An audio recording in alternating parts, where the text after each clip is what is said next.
أجراف صخرية متعددة الأشكال تقع واحة غير بعيد عن بلدة جرمة. المنطقة تزخر بغنى طبيعي ساحر إلى أنها تظل غير معروفة. حسن مرشد جبلي يتحدث لنا عن العراقيل التي تحول دون استغلال المؤهلات السياحية للواحة.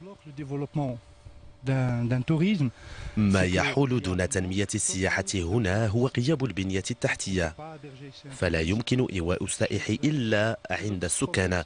المشاكل الأخرى تتمثل في التهميش الذي تعاني منه المنطقة على كافة المستويات. أما السياح الذين يفدون على غير فهم فقط من عشاق المغامرة الذين يكتشفون المكان صدفة.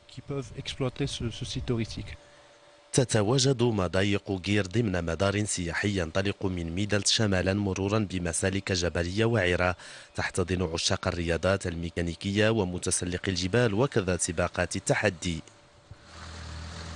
Moi, je trouve que c'est effectivement un coin qui n'est pas encore connu. فعلا هو موقع سياحي غير معروف. وأنا آت عبر طريق النزلة نواحي ميدلت. إنها فعلا لمنطقة جميلة. On aboutit ici. C'est très joli.